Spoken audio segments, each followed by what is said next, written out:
So that's another, the intention there is if more funding becomes available to the use of these health benefits, then some of those indicators that we have been looking at might also improve. And finally, the Department of Health has wanted to prioritize the improvement of health of mothers and children through the implementation on what they call the maternal child health, newborn child health and nutrition strategy, MNCHN. What I have done so far is to tell you that we have a public health challenge in trying to improve the health of mothers and children. And secondly, that the government is mounting a response to meet that challenge. Let us now look specifically at the role of midwives in that effort. I would like to emphasize that the professional practice of midwifery is very important in the attainment of the goals of the MNCHN strategy. There are three major reasons why midwives' practice are critical to the success of the program. The first one is that if you look at the scope of the midwife practice, it includes many elements of modern family planning and maternal care services that are critical to the health of outcomes of mothers and children. So, you see women before they become pregnant, and you provide them with counseling and services that will allow them to have healthy spacing and timing of their pregnancy. When they get pregnant, you see them at the first instance to begin planning their pregnancy through prenatal care and into delivery. When they deliver, you take care of them and their newborn, and then you transition them into care thereafter. So midwives are at the very critical stage where women who become mothers need a set of services. And it so happens that the scope of a midwife practice are well within those services.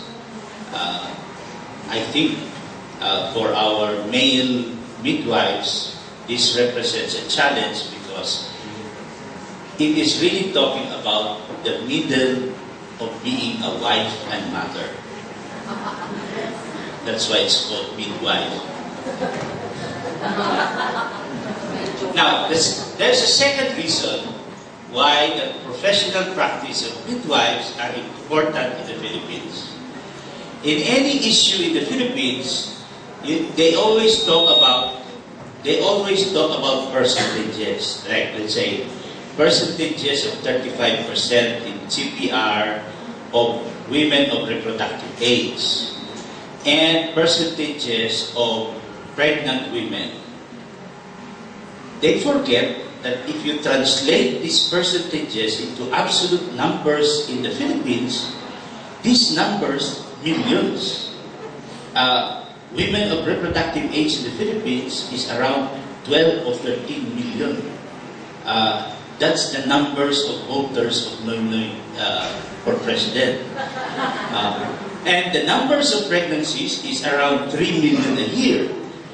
So, whenever you want to change a percentage, you have to think about the absolute numbers behind it.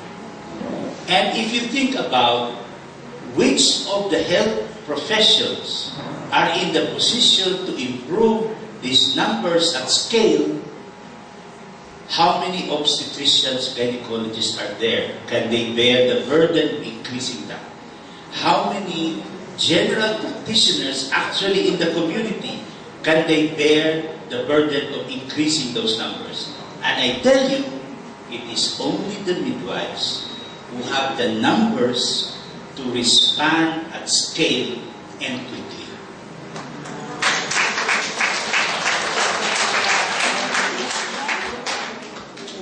I think this is missed because you are very humble people.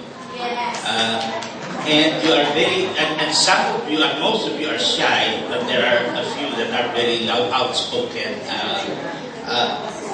What is being missed is that I had always said, even when I began in the Department of Health, that midwives are the backbone of the public health system.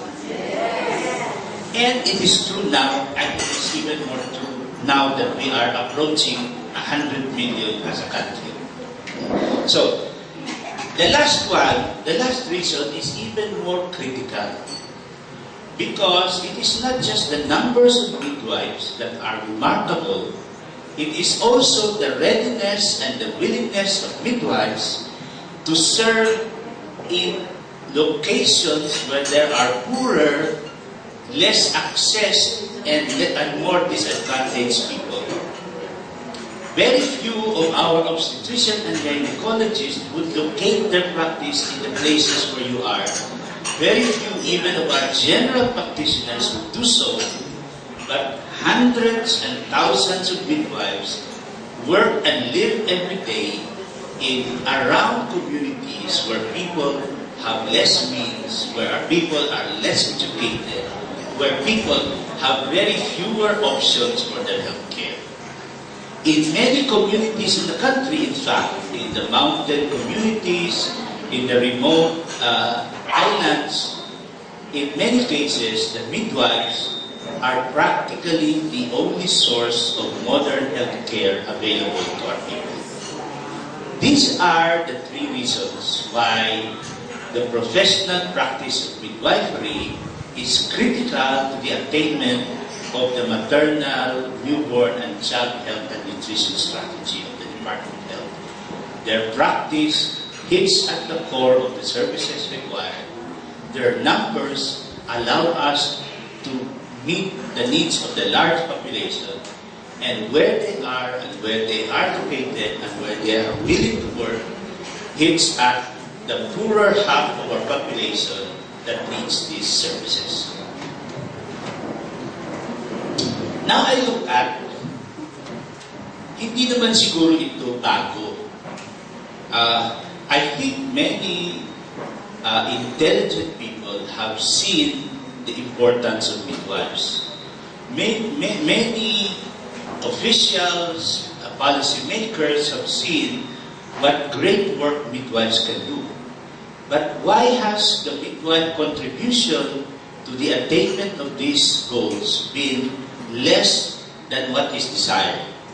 These are some of the barriers to realizing the midwife's contribution to our improvement of our public health. The first one is there is still a large, prevalent tendency to regard the midwife as a subordinate and as assistant rather than as a responsible, self-directed professional.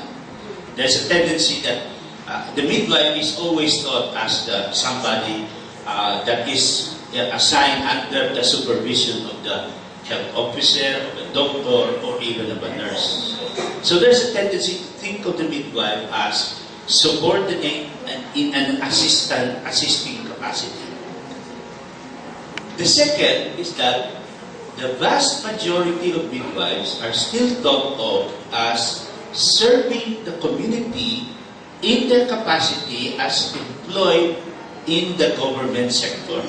So, public sector employment is still the primary mode of practicing midwifery. Ano ka? Midwife, at specifically rural health midwife in an RHC.